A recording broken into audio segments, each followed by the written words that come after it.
ಹಾಂ, ಇವತ್ತು ನಾವು ಹೋಗಿದ್ದು ನಮ್ಮ ನೇಟಿವ್ ಆದ ಕೋಲಾರ್ಗೆ. ಬಿಕಾಸ್ ಇವತ್ತು ನಮ್ಮದು ಮೇಕಪ್ ಆರ್ಡರ್ ಇದು ಕೋಲಾರ ಟು ಮಾಲೂರು ರೋಡಲ್ಲಿರುವಂಥ ಒಂದು ಮಂಗಸಂದ್ರ ಅನ್ನೋ ವಿಲೇಜಲ್ಲಿ. ಈ ಒಂದು ಚೌಲ್ಟ್ರಿ ಎಲ್ಲಿ ಬರುತ್ತಪ್ಪ ಅಂದರೆ ಸುತ್ತ ಬೆಟ್ಟದ ಮಧ್ಯದಲ್ಲಿ ಒಂದು ದೇವಸ್ಥಾನದ ಪಕ್ಕ ಒಂದು ಕಲ್ಯಾಣ ಮಂಟಪ. ಇಲ್ಲಿಗೆ ನಾನು ಬರ್ತಾ ಇರೋದು ಇದು 2ನೇ ಸತಿ ಮೇಕಪ್ ಆರ್ಡರ್ಗೆ. ಇಲ್ಲಿ ನಮಗೆ ಕ್ಲೈಂಟ್ 3:30ಗೆ ಬರೋಕ್ಕೆ ಹೇಳಿದ್ರು. ಬಿಫೋರ್ ದಟ್ ನಾವು ರೀಚ್ ಆಗಿದ್ವಿ. ಬಟ್ ಅಲ್ಲಿ ಹೋದಾಗ ನೋಡಿದ್ರೆ ನಮ್ಮ ಕ್ಲೈಂಟ್ಸ್ ಇನ್ನೂ ಬಂದಿರಲಿಲ್ಲ. ಹಾಗಾಗಿ ಇಲ್ಲಿ ನನ್ನ ಚೈಲ್ಡ್ಹುಡ್ ಫ್ರೆಂಡ್ ಅನು ಅಂತ ನೋಡಿ ಇವರು. ಸೊ ಇವ್ರ ಕಡೆಯಿಂದ ನನಗೆ ಮೇಕಪ್ ಆರ್ಡರ್ ಸಿಕ್ಕಿದ್ದು. ಈ ಕ್ಲೈಂಟ್ ಇನ್ನೂ ಬರದೇ ಇರೋ ಕಾರಣಕ್ಕೆ ನಾವು ಮೇಕಪ್ಗೆ ಅಂತ ಹೋದವರು ಮದುವೆ ಕೆಲಸ ಕಾರ್ಯಗಳಲ್ಲಿ ನಾವು ಭಾಗವಹಿಸೋವಂಥ ಚಿಕ್ಕ ಅವಕಾಶ ಸಿಕ್ತು. ಅದನ್ನೆಲ್ಲ ಮುಗಿಸ್ಕೊಂಡು ನಾವು ರೂಮ್ಗೆ ರಿಟರ್ನ್ ಆದ್ವಿ. ಬಿಕಾಸ್ ನಮ್ದು ಐಟಮ್ ಎಲ್ಲ ಅರೇಂಜ್ ಮಾಡ್ಕೊಳ್ಳೋಣ ಅಂತ. ಅಷ್ಟರೊಳಗಡೆ ಬ್ರೈಡ್ ಬಂದಿದ್ರು. ಆ ಬ್ರೈಡ್ಗೆ ಅವ್ರು ಏನಿದೆ ಶಾಸ್ತ್ರ ಮುಂದುವರಿಸ್ತಾ ಇದ್ರು. ಬಟ್ ನಾವು ಹೋದ್ವಿ. ಬಿಕಾಸ್ ನಾವು ಬಂದಿದ್ದು ಹುಡುಗಿಗೆಲ್ಲ ಮೇಕಪ್ ಮಾಡೋಕ್ಕೆ, ಹುಡುಗ ಕಡೆಯವ್ರಿಗೆ.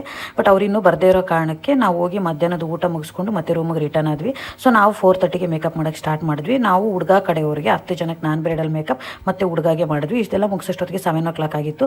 7 o'clockಗೆ ಊಟ ಮುಗಿಸ್ಕೊಂಡು ಅಲ್ಲಿಂದ ಬಂದು 8:15 ನೋಡಿ ಸುತ್ತ ಯಾರೂ ಇರಲಿಲ್ಲ. ಈ ಕತ್ಲಲ್ಲಿ ನನಗೇನು ಗೊತ್ತಾ ಫೀಲಿಂಗು, ಅಪ್ಪ ನಾನೇ ಏನೋ ದೊಡ್ಡ ಧೈರ್ಯಶಾಲಿ ಅನ್ನೋ ಫೀಲಿಂಗ್ ಇತ್ತು.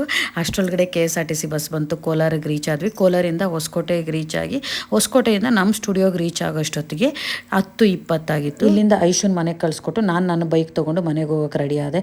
ನೋಡಿದ್ರಲ್ಲ ಮೇಕಪ್ ಆರ್ಟಿಸ್ಟ್ ಸ್ಟ್ರಗಲ್ಸ್ ಎಷ್ಟೊಂದಿರುತ್ತೆ ಅಂತ. ಒಂದು ಮೇಕಪ್ ಆರ್ಡ್ರಿಂದ ತುಂಬ ಸ್ಟ್ರಗಲ್ಸ್ ಇರುತ್ತೆ.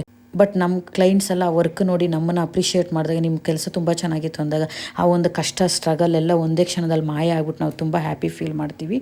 ಸೊ ಇವತ್ತಿನ ಲಾಗ್ ಇದಾಗಿತ್ತು. ತುಂಬ ಜನ ರಿಕ್ವೆಸ್ಟ್ ಮಾಡ್ತೀನಿ, ನೀವು ಲಾಗ್ ಮಾಡ್ತಿಲ್ಲ, ಮಾಡಿ ಅಂದಿದ್ದಕ್ಕೆ ನಾನು ಮಾಡ್ತಿದ್ದೆ. So thank you so much for watching this vlog. Good night.